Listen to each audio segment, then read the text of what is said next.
for YouTube channel ကိုကြည့်ရှုလေ့လာအားပေးနေကြတဲ့ဘဝတူမြင်မြင်ညီကောင်မောင်တို့များနေတော့အခြားခြားသောညီကောင်မောင်တို့များအားလုံးပဲမင်္ဂလာပါကျွန်တော်ဒီတစ်ခါတော့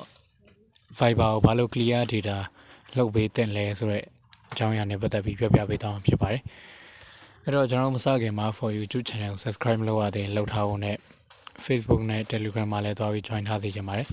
အဲ့ဒါမှသာကျွန်တော် for you တင်ဆက်ပေးနေတဲ့နေပညာနဲ့ပတ်သက်တဲ့အကြောင်းအရာမှန်သမျှကိုအချိန်နဲ့တပြေးညီသိရှိနိုင်မှာဖြစ်ပါတယ်โอเคအဲ့တော့စလိုက်အောင်ကျွန်တော်တို့ဟိုတခါတလေမှာစဉ်းစားမိကြမယ်ပေါ့နော်ဒီ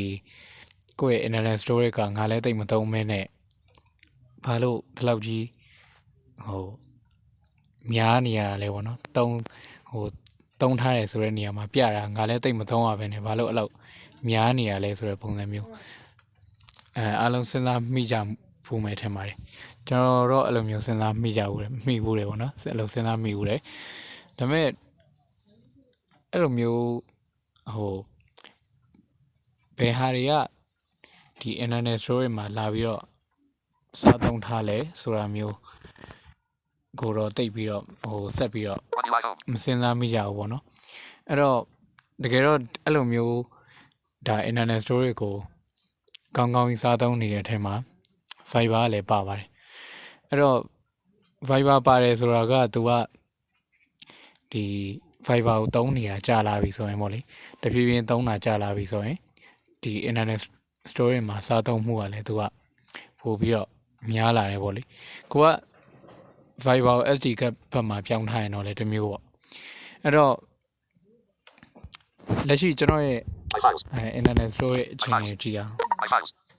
internal storage 28.72 GB/32.00 GB ဒီမှာ 28.72 GB သုံးထားတယ်အဲ့တော့ဒီ32 GB မှာ 28.72 GB သုံးထားတယ်ပေါ့လေအဲ့ဒါလက်ရှိအချိန်ကြီးပေါ့အဲ့တော့ဒီ 28.72 ထဲမှာ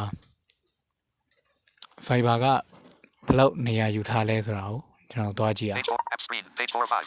အဓိကကျွန်တော်ပြောချင်တာအဲ့ဒါပေါ့နော် viber ကိုဘာလို့ clear data လုပ်ပေးတင်လဲဆိုတာအဲ့တော့ကျွန်တော် viber ရဲ့ app info တွေကိုတစ်ချက်သွားကြည့်မယ်ဒီကောင်ကဘယ်လောက်ထိ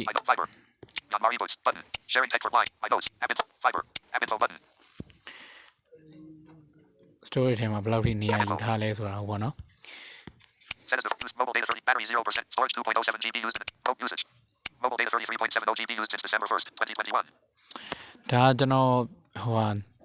ဒီလွန်ခဲ့တဲ့2021 December မတိုင်ခင်မှာ clear data လောက်ထားတယ်ပေါ့နော်အခုကတော့ဒါအခုဆိုရင်တော့ဒါပေါ့9လကျော်လောက်တော့ရှိပြီပေါ့လေကျွန်တော် clear data လောက်ထားပြီးနောက်ပိုင်းအခု viber ကိုဆက်သုံးနေတာ9လကျော်လောက်ရှိပြီအဲ့တော့ viber installed incoming call answer decline send message decline button 9လ sorry ပေါ့နော် sorry ပါကျွန်တော်ခုနဖုန်းလာသွားလို့ပေါ့နော် privacy notification permissions call logs camera contact viber 9လကျော်လောက်ရှိပြီအဲ့တော့အဲ့ဒီ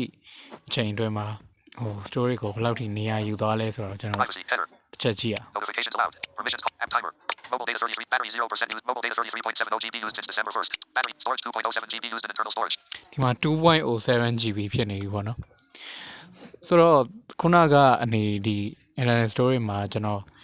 28.72 GB သုံးထားတယ်ဆိုတော့ဒီ 2.07 နဲ့က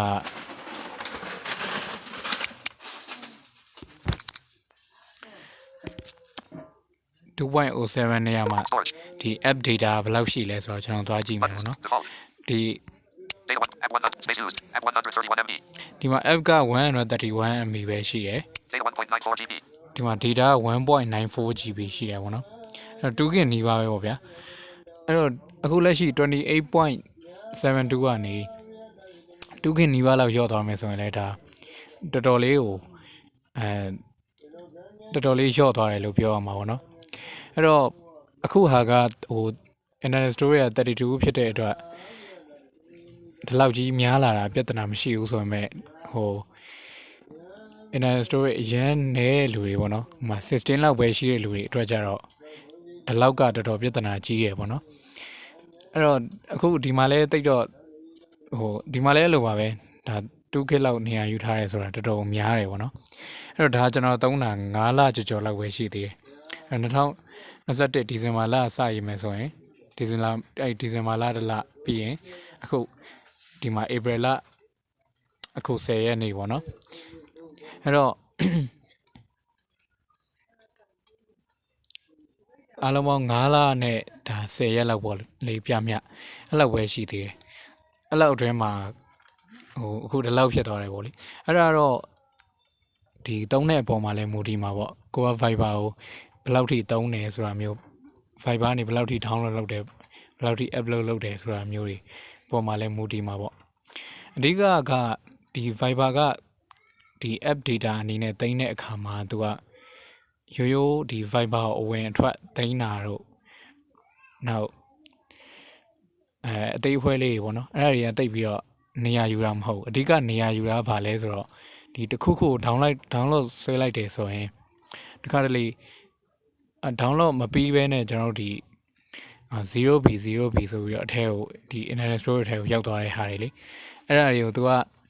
တကယ် तू ပြီးတဲ့ percent အထိကဒီ Viber ထဲမှာ तू မှတ်ပေးထားတာဆိုတာအဲ့ဒီနေရာအထိ तू down ပေးထားတဲ့အခါကျတော့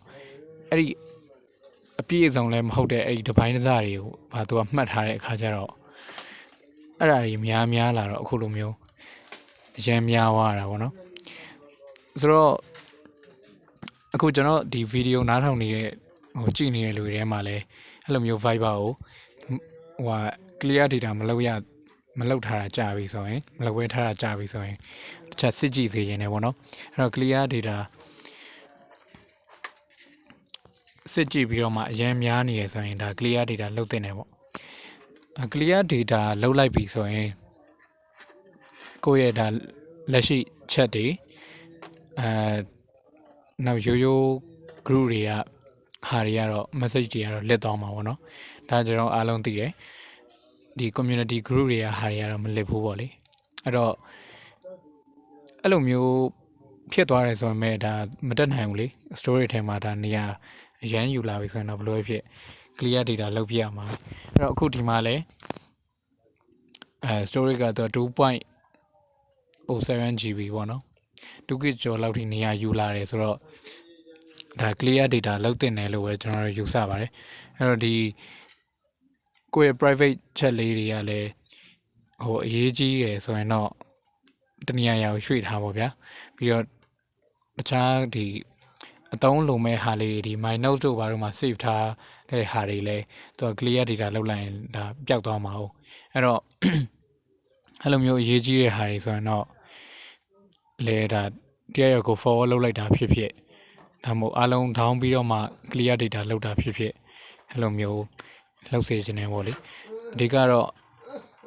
အဲ့ဒီအဓိက my notes မှာတင်တတ်တဲ့လူတွေဆိုရင်အဲ့ဒီပြဿနာမျိုးတွေဖြစ်နိုင်တယ်ဆိုတော့လေအဲ့တော့အဲ့ဒါအားလုံးပြီးရင်တော့ဒါ clear data လုပ်လို့ရပြီပေါ့နော်အဲ့တော့ကျွန်တော်လည်းအခု clear data လုပ်မယ် clear data လုပ်မယ်ဒီမှာလည်းကျွန်တော်တချို့မဖြစ်ရသေးတဲ့ဟာတွေတော့ရှိတယ်my note ထဲကမရွှေ့ရသေးတဲ့ဟာတွေတော့ရှိတယ်ပေါ့နော်ဒါပေမဲ့တန်းနိုင်လောက်လိုက်တော့အဲ့ clear data cancel button all of this applications data will be cancel okay button okay ပေးလိုက်မယ်အဲ့တော့ကိုကဒီ account ထဲကိုပြန်ပြီးတော့ဝင်ပေးဖို့လုပ်မယ်အထဲမှာရှိတဲ့ private chat တွေကတော့ဒါပြောင်းသွားမယ်ပေါ့လေ deny access clear data button clear cache button app space used header app 131 MB data 0B cache 0B ဟုတ်ပြီနော်ဒါအခုမှ131 MB ပဲရှိတော့တယ်အဲ့တော့ internet storage ရဲ့အခြေအနေကိုချက်ပြန်သွားကြည့်အောင် internal storage SD card not internal storage 26.79 GB/32.00 GB wow ဒီမှာ26 ကျော်ပဲပြန်ဖြစ်သွားပြီเนาะအဲ့ခုနကဒါ28.72 GB ကနေအခု26 ကျော်ပဲပြန်ဖြစ်သွားပြီ internal storage 26.79 GB/32.00 GB ဒါ 26.79 GB ပြန်ဖြစ်သွားပြီပေါ့နော်ကျွန်တော်တော့ Viber ကိုအဓိကသုံးတဲ့လူဖြစ်တဲ့အတွက်9လအတွင်းမှာဒီလောက်ကြီးများသွားတာလည်းဖြစ်နိုင်တယ်ပေါ့နော်ဘယ်လိုပဲ Viber ကိုသုံးတဖြည်းဖြည်းအရန်ကြာလာပြီဆိုရင်တော့ ဟိုအရန်ကြာလာပြီဆိုရင်တော့ဒါတေချာပေါက်သူ့ရဲ့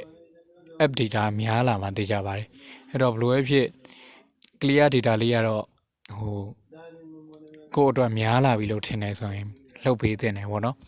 အဲ့တော့အခုဒါက clear data လှုပ်ပြီးရင်ကျွန်တော်တို့ကပြန်ပြီးတော့ account ထဲဝင်ဖာညာလောက်ရမှာပဲလေအဲကြရင်တော့ app data ပြန်ပြီးတော့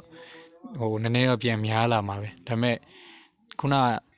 2.07 GB ထက်တော့အများကြီးတက်တာသွားတာပေါ့ Okay အဲ့တော့ကျွန်တော် account ထဲကိုပြန်ဝင်လိုက်မယ်ပေါ့နော် login ဝင် account ထဲကိုဝင်ပြီးသွားပြီဆိုရင်ဘယ်လောက်ထိ data app data ဘယ်လောက်ဖြစ်ပြီးတော့ကျွန်တော် internet storage မှာဘယ်လောက်နေရာပြန်ယူမလဲဆိုတော့ကြည့်လိုက်အောင်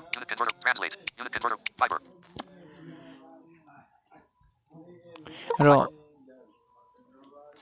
ဒီ account ထဲကိုပြန်ဝင်တဲ့ဟာတွေကတော့ကျွန်တော်ခဏ pause လုပ်ထားလိုက်မယ်ပေါ့နော်ခဏလေး pause လုပ်ထားလိုက်မယ်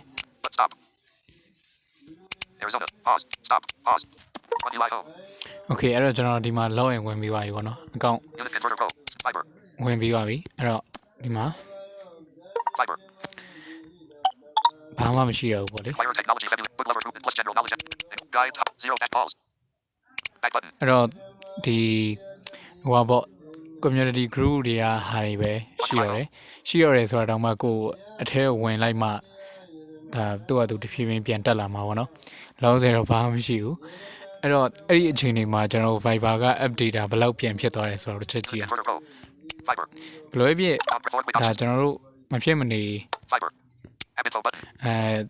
clear data လောက်တင်တာတော့သိကြတယ်ပေါ့နော်ဘာဖြစ်လို့လဲဆိုတော့ဒီလိုမျိုးstorage မှာဒီလောက်ကြီးနေရာယူလာပြီဆိုရင်တော့